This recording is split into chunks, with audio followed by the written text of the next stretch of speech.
Hello and welcome to the Learner's Deck, where learning becomes easy. In today's video, we are going to explore one of the most beautiful one-act plays in your syllabus, A Sunny Morning. Written by the Spanish playwrights Serafin and Joaquin Alvarez Quintero, this play is a perfect blend of humor, nostalgia, wit, and gentle emotions. Beneath its light-hearted conversations lies a touching story about memories, kindness, and the surprising ways in which fate brings people together. So, without wasting any time, let's step into a peaceful park in Madrid, where an ordinary sunny morning is about to become unforgettable. The play begins on a bright autumn morning in a peaceful park in Madrid. Dona Laura, a graceful 70-year-old lady, arrives at her favorite bench with her maid Petra. Delighted to find the bench unoccupied, she settles down to enjoy the pleasant morning. Petra, however, seems distracted, and Dona Laura quickly realizes that her maid is eager to meet the park guard.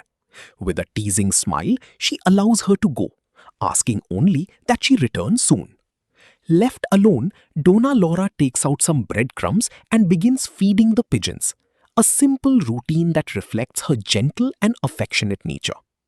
The peaceful atmosphere is suddenly interrupted by the arrival of another elderly gentleman, Don Gonzalo, accompanied by his servant Juanito. From the very beginning, Don Gonzalo appears to be quite different from Dona Laura. While she appreciates the beauty of the morning, he seems to find fault with everything around him.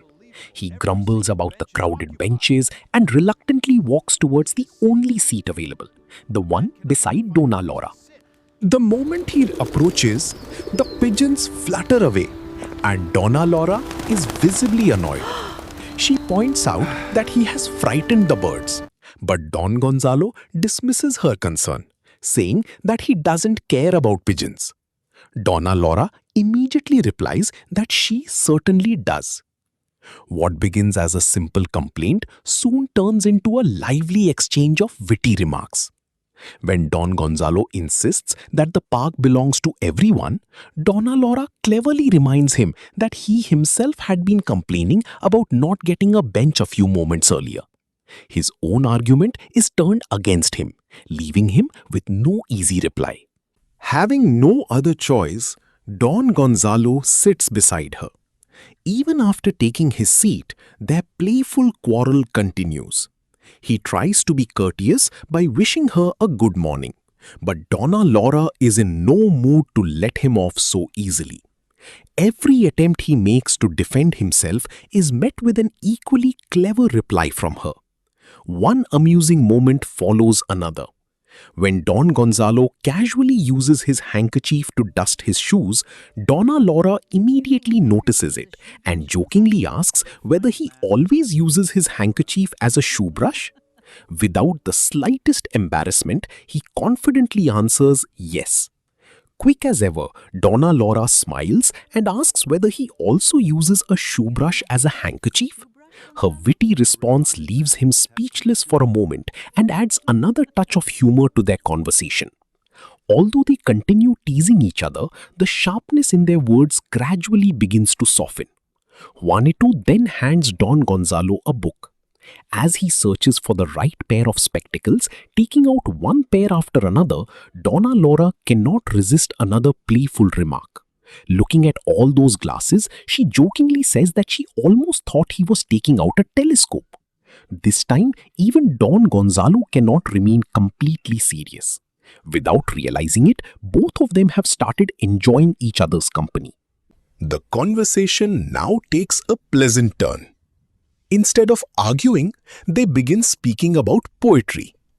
Don Gonzalo proudly shares his love for literature, and Dona Laura happily joins the discussion, revealing that she too appreciates poetry.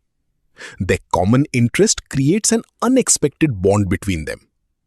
Hoping to be polite, Don Gonzalo offers her a pinch of snuff. Dona Laura accepts it, and within moments, both of them sneeze exactly 3 times.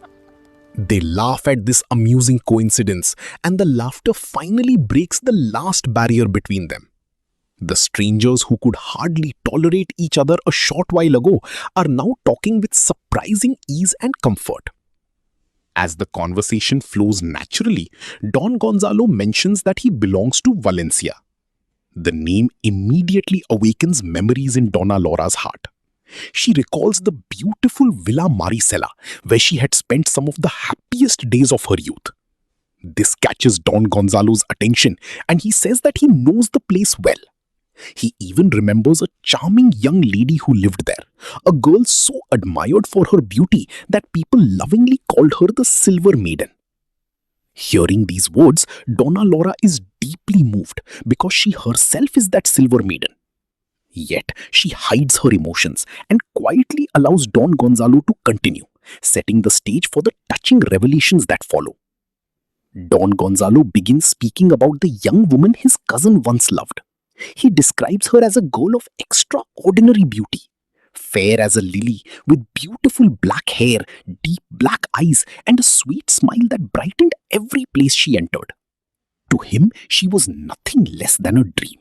Listening to these words, Donna Laura cannot help smiling to herself. The woman Don Gonzalo is admiring is none other than Laura herself. Yet, hiding her true identity, she calmly says that the Silver Maiden was a close friend of hers. Don Gonzalo then reveals that the brave young lover in that story was his own cousin. The conversation slowly slips into the past. Together, they begin recalling those beautiful days, as though they were simply discussing two old lovers. Donna Laura remembers how every morning the young horseman would ride beneath the girl's balcony carrying a bouquet of fresh flowers. He would toss the flowers up to her and she would happily catch them. Later in the evening, when he returned along the same path, she would throw the bouquet back to him and he would catch it once again. Without exchanging many words, the two lovers had created a language of flowers that belonged only to them. But life was not so simple. The girl's parents wanted her to marry a wealthy merchant instead of the young man she loved with all her heart. One evening, while the young lover stood beneath her window waiting to hear her sing, the merchant suddenly appeared. Angry words were exchanged, tempers rose, and the argument finally led to a duel. At sunrise, the two men fought on the beach. The merchant was badly wounded, forcing the young lover to hide for a few days before fleeing the city. Donna Laura then asks whether it was Don Gonzalo who advised his cousin to forget the girl. He immediately refuses. According to him, his cousin remained deeply attached to Laura.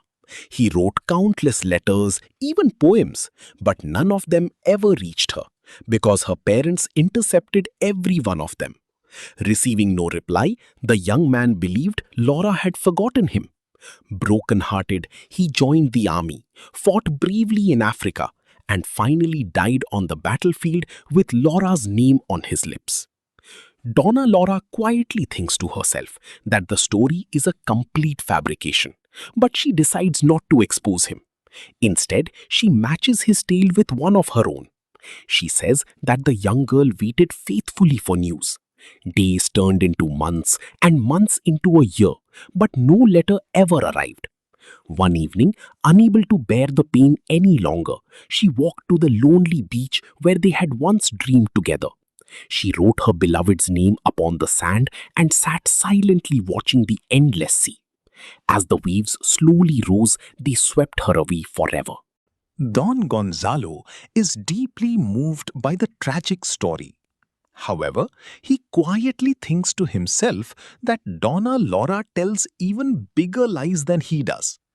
Little does he know that Donna Laura is smiling to herself, thinking she could never let him know that she had actually married just 2 years after he left Valencia.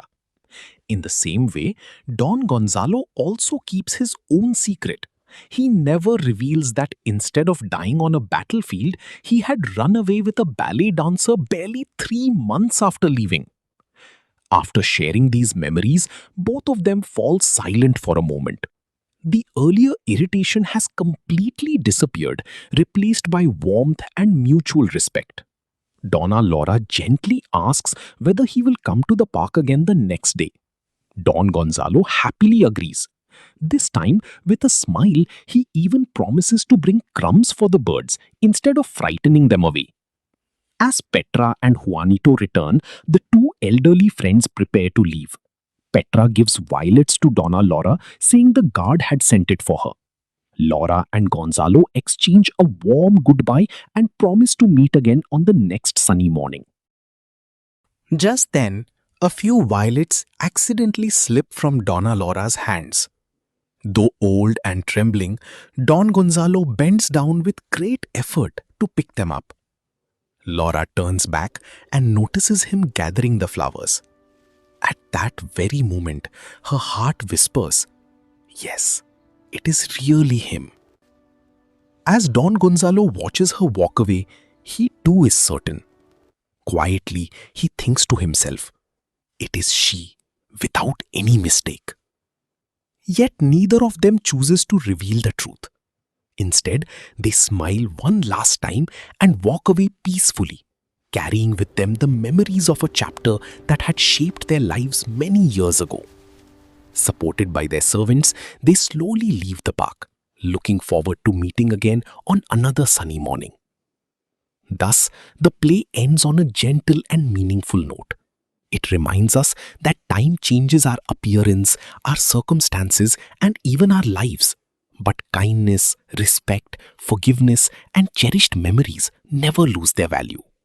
The play reminds us that true love may fade with time, age, and distance, but the memories it creates remain alive forever.